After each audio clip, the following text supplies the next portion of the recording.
Hello everyone, welcome back to my channel. তো আজ আমি তোমাদের সাথে শেয়ার করব কিছু অবস্টেট্রিক অ্যান্ড গাইনোকোলজির কিছু কুইক রিভিশন পয়েন্টস, মানে যেগুলো তোমাদের এক্সামের জন্য খুবই হেল্পফুল। তো খুব তাড়াতাড়ি তোমরা এগুলোকে রিভাইজ করে নিতে পারবে একবার দেখলে। তো চলো শুরু করা যাক। তো ফার্স্ট যে পয়েন্টটা আমি নোট করেছি এখানে, দেখো ট্রাইমেস্টার অফ প্রেগনেন্সি, তোমরা এগুলো সবই জানো। তো কুইক রিভিশনের জন্য একবার দেখো। তো ফার্স্ট ট্রাইমেস্টার যে প্রেগনেন্সিটা আছে, তো মেনলি প্রেগনেন্সির 3টে ট্রাইমেস্টার। তো ফার্স্ট ট্রাইমেস্টার, তো ফার্স্ট 12 উইক্সের মধ্যে আমাদের ফার্স্ট ট্রাইমেস্টারটাকে ধরা হয়। দেন সেকেন্ড ট্রাইমেস্টার 13 to 28 উইক্সের মধ্যে ধরা হয়। আর থার্ড ট্রাইমেস্টারের টাইমটা হলো 29 থেকে 40 উইক্স। তো আমাদের যে প্রেগনেন্সি পিরিয়ড তার 3টে trimester, mainly first, second and third, আর তার টাইমিংগুলো তোমরা দেখে নেবে। নেক্সট যেটা আছে অ্যান্টিন্যাটাল ভিজিট।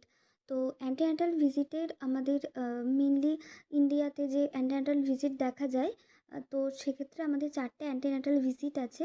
তো এই টাইমটা খুবই ইম্পর্টেন্ট। ফার্স্ট অ্যান্টিন্যাটাল ভিজিট যেটা হয় আপ টু 12 উইক্স, 12 উইক্সের মধ্যে ফার্স্ট অ্যান্টিন্যাটাল ভিজিট হয়ে থাকে যে কোনো মাদারদের, প্রেগনেন্ট মাদারদের। দেন সেকেন্ড ভিজিট যেটা হয়ে থাকে 14 থেকে 26 উইক্সের মধ্যে সেকেন্ড ভিজিট হয়ে থাকে। দেন যেটা থার্ড ভিজিট আছে 28 থেকে 34 উইক্সের মধ্যে থার্ড ভিজিট, অ্যান্ড ফোর্থ ভিজিটের জন্য 36 উইকস অ্যান্ড টার্ম। এই 4টে উইকস আর মানে 4টে ভিজিট আর ভিজিটের যে টাইমগুলো সেগুলো তোমাদের মনে রাখতে হবে। তো first visit 12 weeks, second visit 14 to 26 weeks, and third visit 28 থেকে 34 weeks, fourth visit 36 weeks two term. Next যে পয়েন্টটা আছে দেখো, ল্যাবরেটরি ইনভেস্টিগেশন ইন এএনসি। তো অ্যান্টিনাটাল চেক আপের সময় কী কী ল্যাবরেটরি ইনভেস্টিগেশন একটা মাদারদের হয়ে থাকে। তো অ্যাট দ্য সাবসেন্টার, আমাদের মাদার যখন সাবসেন্টার লেভেলে যায় তখন কী কী ইনভেস্টিগেশন হয়ে থাকে। প্রেগনেন্সি ডিটেকশন টেস্ট, মেনলি যে প্রেগনেন্সি ডিটেক্ট করার জন্য যে টেস্টটা হয়ে থাকে, তো সেটা প্রেগনেন্সি ডিটেকশন টেস্ট। দেন হিমোগ্লোবিন টেস্ট করা হয়। ইউরিন টেস্ট করা হয় সুগার আর প্রোটিন আর প্রোটিন মানে অ্যালবুমিন যেটা আছে, তো সেটার জন্য ইউরিন টেস্ট করা হয়ে থাকে। আর র্যাপিড ম্যালেরিয়া টেস্ট, তো এই 4টে টেস্ট মেনলি করা হয়ে থাকে। First pregnancy detection test, haemoglobin test, then urine test mainly করা হয় সুগার আর অ্যালবুমিনের জন্য। দেন র্যাপিড ম্যালেরিয়া টেস্ট, তো সাবসেন্টার লেভেলে এই 4টে টেস্ট করা হয়ে থাকে। নেক্সট দেখো, পিএইচসি, সিএইচসি আর ফার্স্ট রেফারেল ইউনিটে কী কী টেস্ট হয়ে থাকে। তো এই সব জায়গায় blood group including Rh factor, মাদারের blood grouping, Rh factor check করা হয়ে থাকে।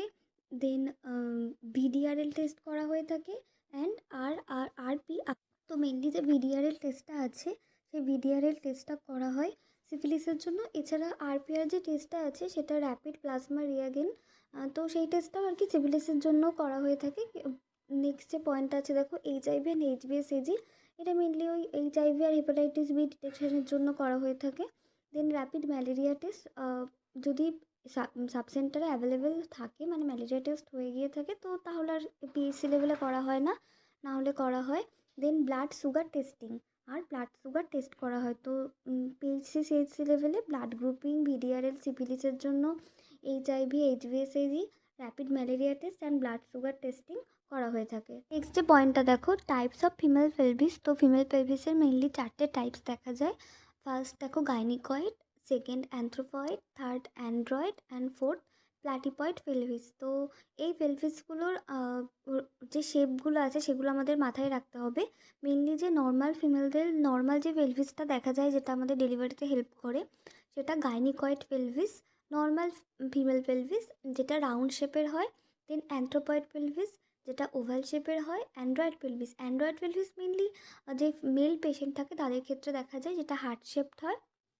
দেন প্ল্যাটিপয়েড পেলভিস যেটা ফ্ল্যাট শেপ হয়। তো এই 4টে টাইপস অফ পেলভিস আর শেপগুলো মনে রাখতে হবে: gynaecoid, anthropoid, android and platypoid pelvis. Then next point দেখো, ফিটাল ডেভেলপমেন্ট। তো ফিটাল ডেভেলপমেন্টের যে টাইম পিরিয়ডটা, তাকে আমরা 3 ভাগে ভাগ করতে পারি। ফার্স্ট দেখো প্রি এমব্রায়োনিক পিরিয়ড, যেটা first 14 days or 2 weeks after কনসেপশনের পর থেকে ফার্স্ট 14 ডেজের মধ্যে যে টাইম পিরিয়ড, তাকে বলা হয় প্রি এমব্রায়োনিক পিরিয়ড। এটাকে আরেকটা কথায় জার্মিনাল স্টেজও বলা হয়।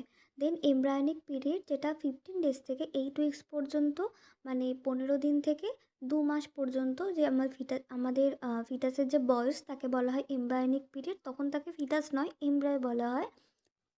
তো এমব্রায়োনিক পিরিয়ড। নেক্সট যেটা আছে ফিটাল পিরিয়ড। ফিটাল পিরিয়ড বলতে 9 উইকস থেকে বার্থ পর্যন্ত, মানে 2 মাস থেকে ডেলিভারির বয়স পর্যন্ত তাকে, যে ফিটাসের বয়সটা তাকে মানে ফিটাল পিরিয়ড বলা হয়। তো একটা এজ যেটা হচ্ছে ফার্স্ট 14 ডেজ, সেটা এমব্রায়োনিক পিরিয়ড। দেন এমব্রায়োনিক পিরিয়ড যেটা 15 ডেজ থেকে 8 উইকস পর্যন্ত। দেন ফিটাল পিরিয়ড 9 উইকস থেকে টিল বার্থ। তো এই তিনটে স্টেজ মেনলি হয় ফিটাল ডেভেলপমেন্টের ক্ষেত্রে। পয়েন্ট আছে দেখো, অ্যাবনর্মালিটিস অফ অ্যামনিওটিক ফ্লুইড। তো অ্যামনিওটিক ফ্লুইডের ক্ষেত্রে কী কী কালার অ্যাবনর্মালিটিস দেখা যায়? মেনলি যে নর্মাল অ্যামনিওটিক ফ্লুইডটা তার সেটা কালারলেস হয়, তবে টার্মের দিকে সেটা পেল স্ট্রক কালার হয়ে যায়, মেনলি কালারলেস। তো যেগুলো অ্যাবনর্মাল কালার, তো অ্যাবনর্মাল কালারের ক্ষেত্রে মেকোনিয়াম স্টেন যেটা গ্রিন কালার হয়, তো সেটা হচ্ছে ফিটাল ডিস্ট্রেস হলে সেটা গ্রিন কালার দেখা যায়। দেন golden colour mainly Rh incompatibility যদি হয়, ব্লাড রিলেটেড যে আরএইচ প্রবলেম আমাদের পজিটিভ নেগেটিভ, তো সেক্ষেত্রে আরএইচ ইনকম্প্যাটিবিলিটির ক্ষেত্রে গোল্ডেন কালার। দেন গ্রিনিশ ইয়েলো স্যাফরন কালার যদি পোস্ট ম্যাচিউরিটি হয়, মানে ফিটাসের বয়স যদি 42 উইক্সের ওপর চলে যাচ্ছে, তো সেক্ষেত্রে আমাদের গ্রিনিশ ইয়েলো কালার বা স্যাফরন কালার দেখা যেতে পারে। Then dark colour or concealed accidental haemorrhage, যদি অ্যাবরাপশো প্লাসেন্টা হয় সেক্ষেত্রে আমাদের ডার্ক কালার দেখা যেতে পারে। Then dark brown or tobacco juice, তো ডার্ক ব্রাউন মেনলি দেখা যায়, বা টোব্যাকো জুস কালারটা সেটা আইউডি অর্থাৎ ইন্ট্রাইউটেরাইন ডেথ হলে সেক্ষেত্রে দেখা যেতে পারে। তো মেনলি এই কালারগুলো তোমাদের মনে রাখতে হবে, একটা মেকোনিয়াম স্টেন্ট और green colour, golden colour, greenish yellow और saffron colour, dark colour, then dark brown colour और टोबैको जूस। দেন দেখো পরের পয়েন্টটা আফটার ক্লোজার নেম। তো আফটার ক্লোজার নেম আমাদের যে ফিটাল ব্লাড সার্কুলেশনের ক্ষেত্রে যে ভেসেলসগুলো মেনলি ইউজ হয়, যেমন আম্বেলিকাল ভেন, আম্বেলিকাল আর্টারি, তো সেগুলোর আফটার ক্লোজার ফিটাস ডেলিভারির পর, মানে যখন বেবির বার্থ হচ্ছে তারপর সেগুলো ক্লোজ হয়ে যায়। ক্লোজ হয়ে গিয়ে নতুন, মানে আমাদের নর্মাল হিউম্যানদের, অ্যাডাল্ট হিউম্যানদের যে সার্কুলেশন, তো সেই সার্কুলেশন ফিটাসদের আস্তে আস্তে শুরু হয় যখন ফিটাস বেবি ক্রাই করে, তো তারপর নর্মাল হিউম্যানদের মতো ব্লাড সার্কুলেশন শুরু হয়।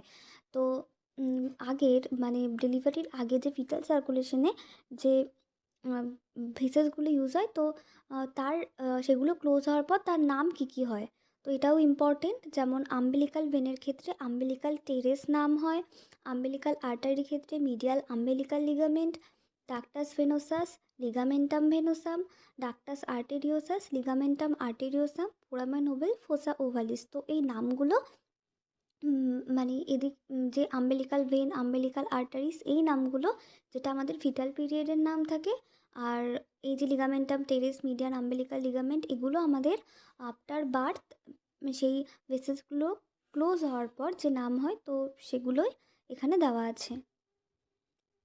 নেক্সট পয়েন্ট দেখো, গ্র্যাভিডিটি অ্যান্ড প্যারিটি। তো এক্ষেত্রে এটা তো খুবই বেসিক একটা অ্যান্টেনাটাল মাদারের ক্ষেত্রে। তো গ্র্যাভিটা বলতে প্রেগনেন্ট ওম্যান, যে কোনো প্রেগনেন্ট ওম্যানদের আমরা গ্র্যাভিটা বলতে পারি। তো গ্র্যাভিডিটি দ্য নাম্বার অফ প্রেগনেন্সি, তো একটা মাদার কতবার কনসিভ করেছে, অর্থাৎ কতবার সে প্রেগনেন্ট হয়েছে, তো এটাকে বলা হয় গ্র্যাভিডিটি। নর্মালি আমরা এটাকেও গ্র্যাভিডাই বলে থাকি সচরাচর, যে কোনো আমরা যখন হসপিটাল সেটিংয়ে যাই বা যে কোনো ক্ষেত্রে আমরা এটাকেও গ্র্যাভিডা বলে থাকি। তো গ্র্যাভিডা মেনলি কিন্তু প্রেগনেন্ট ওম্যানদের বলা হয়, আর gravidity mainly the number of pregnancy, কতবার সে প্রেগনেন্ট হয়েছে সেটাকে গ্র্যাভিডিটি বলা হয়। তো প্রেগনেন্সির পর সেই বাচ্চাটা অ্যাবর্শন হলো নাকি স্টিল বার্থ হলো সেসব আমাদের দেখার দরকার নেই। গ্র্যাভিডিটি ক্যালকুলেটের সময় মেনলি দেখা যায় যে কতবার সে কনসিভ করেছে বা কতবার সে প্রেগনেন্ট হয়েছে, সেটাকে বলা হয় গ্র্যাভিডিটি। নেক্সট দেখো নালি গ্র্যাভিটা। তো যদি একটা প্রেগনেন্ট ওম্যান কখনোই মানে কনসিভ করেনি, তো নেভার বিন প্রেগনেন্ট, সে কখনোই প্রেগনেন্ট হয়নি, কখনোই কনসিভ করেনি, তাকে আমরা বলবো নালি গ্র্যাভিডা। দেন প্রাইমারি গ্র্যাভিডা, যদি একবার for first time say conceive করে, এটা তার ফার্স্ট টাইম প্রেগনেন্ট হচ্ছে সে, তো তাকে বলা হয় প্রাইমারি গ্র্যাভিডা। দেন মাল্টি গ্র্যাভিডা, যদি একটা ওম্যান 3বারের বেশি প্রেগনেন্ট হয়ে থাকে, তো তাকে বলা হয় মাল্টিগ্রাভিডা। নেক্সট দেখো প্যারিটি। প্যারিটি হলো number of times that the woman gave birth to a fetus. তো কতবার একটা বাচ্চা বার্থ দিয়েছে, কতবার সে ডেলিভারি করেছে, তো তাকে বলা হয় প্যারিটি। তো parity mainly it is the number of birth not the number of fetus such as twin that carry past 20 weeks whether or not fetus was born alive। তো মেনলি এই যে প্যারিটি ক্যালকুলেট করা হয় সেটা 20 উইক্সের পর থেকে ক্যালকুলেট করা হয়। মানে কোনো মাদার যদি 20 উইক্সের মধ্যে ডেলিভার করে ফেলে, মানে সেক্ষেত্রে তো আমরা তাকে অ্যাবর্শন হিসেবে ধরে নেব। তো 20 উইক্সের পর থেকে যতবার একটা মাদার ডেলিভারি করেছে, সে বেবি বর্ন অ্যালাইভ হতে পারে, আবার স্টিল বার্থও হতে পারে। কিন্তু তার স্টিল বার্থ হলেও সেক্ষেত্রে তার প্যারিটি কিন্তু 1 ক্যালকুলেট হবে। মানে 20 উইক্সের পর থেকে সে যতগুলো ফিটাস মানে ডেলিভার করবে, সেটা অ্যালাইভ হোক বা না হোক, তাকে আমরা প্যারিটি হিসেবে ক্যালকুলেট করব। আর 20 উইক্সের আগে হলে সেটা অ্যাবর্শন হিসেবে ক্যালকুলেট হবে। তবে এক্ষেত্রে একটা কথা মাথায় রাখতে হবে, টুইন প্রেগনেন্সির ক্ষেত্রে আমরা প্যারিটিটা 1 হিসেবেই ক্যালকুলেট করব, ঠিক আছে? লাইভ বার্থ 2 ক্যালকুলেট করব, কিন্তু প্যারিটি 1 ক্যালকুলেট করব টুইন প্রেগনেন্সির ক্ষেত্রে। নেক্সট পয়েন্ট দেখো নালিপ্যারা। যে মাদার 20 উইক্সের পর থেকে তার জেস্টেশনাল যে এজ, তো 20 উইক্স জেস্টেশনাল এজের পর একবারও সে বেবি বার্থ করেনি। দেন প্রাইমিপ্যারা, যে 20 উইক্সের পর থেকে মোর যে একটা ডেলিভারি করেছে তাকে বলা হয় primipara. Then multipara, more than 1 pregnancy after viable period. মানে 20 উইক্সের পর থেকে সে যদি মোর দ্যান 1 প্রেগনেন্সি মানে ডেলিভারি করে, তাহলে তাকে বলা হলো দেখো জিটিপাল অ্যাসেসমেন্ট। তো জিটিপালের ক্ষেত্রে জি যেটা, সেটা হলো গ্র্যাভিডিটি। গ্র্যাভিডিটি মানে আমি আগেই বললাম যে একটা মাদার কতবার কনসিভ করছে তাকে বলা হয় গ্র্যাভিডা। দেন সে যদি টুইন কনসিভ করে, সেক্ষেত্রে আমরা 1 ক্যালকুলেট করবো। মানে টুইন, ট্রিপলেট, কোয়াড্রিপ্লেট, সে যতবারই মানে আর কি যত সংখ্যক বেবি ক্যালকুলেট করুক একবারে, তো তাকে 1 হিসেবেই আমরা ধরবো। দেন টি মিনস টার্ম বার্থ। তো আফটার 37 উইক্সের পর সে বেবি বার্থ করলে তাকে আমরা বলবো যে বেবি টার্ম। 30 উইক্সের পর হলে মেনলি আমরা টার্ম ক্যালকুলেট করি, তো সেক্ষেত্রে আমরা টি ফর টার্ম বেবি। তো এটা মেনলি, যদি এর ক্ষেত্রেও সেম প্রসেস, যদি টুইন হয় বা ট্রিপলেট হয়, কোয়াড্রিপ্লেট হয়, তো সেক্ষেত্রে আমরা 1 হিসেবেই ক্যালকুলেট করব। Then P means preterm birth. Same 37 উইক্সের আগে যদি বেবি বার্থ হয় বা 20 উইক্সের পর। তো এই যে প্রিটার্মের টাইমটা 20 উইক্সের পর বা 37 উইক্সের আগে যদি বেবি বার্থ হয়, সেক্ষেত্রে আমরা প্রিটার্ম। এক্ষেত্রেও সেম প্রসেস, টুইন ট্রিপলেট যাই হোক না কেন, সেক্ষেত্রে আমরা 1 হিসেবে ক্যালকুলেট করব। দেন এফ মিনস অ্যাবর্শন। যদি 20 উইক্সের আগে ফিটাস ডিমাইস হয় বা অ্যাবর্শন, সেক্ষেত্রে আমরা বলবো। দেন এল ফর লিভিং চিলড্রেন, মানে কতগুলো বেবি তার এখন বর্তমানে রয়েছে। তো এক্ষেত্রে কিন্তু যদি মানে একসাথে দুটো বেবি হয়, সেক্ষেত্রে আমরা না মানে প্রত্যেককে এক এক করে ক্যালকুলেট করবো। মানে কোনো মাদারের যদি টুইন প্রেগনেন্সি হয়, সেক্ষেত্রে আমরা জি কিন্তু 1 ক্যালকুলেট করব, পি 1 ক্যালকুলেট করব, কিন্তু এল আমরা 2 ক্যালকুলেট করব। মানে কত সংখ্যক বাচ্চা বেঁচে রয়েছে এখনও পর্যন্ত, লিভিং চিলড্রেন, লাইভ বার্থ, তো সেক্ষেত্রে আমরা 2 হিসেবে ক্যালকুলেট করব। মানে টুইন বা ট্রিপলেট কাউন্ট অ্যাজ ইন্ডিভিজুয়ালি। তো আজকের ভিডিওটা এই পর্যন্তই। তোমাদের ভালো লেগে থাকলে like, comment, share and subscribe. এছাড়া তোমাদের কোনো টপিক রিলেটেড কোনো ডাউট থাকলে তোমরা আমাকে কমেন্ট করে জানাতে পারো, আমি সেটা নিয়ে ডিসকাস করব। সো থ্যাংক ইউ ভিডিওটা এতক্ষণ ধরে পেশেন্স নিয়ে দেখার জন্য।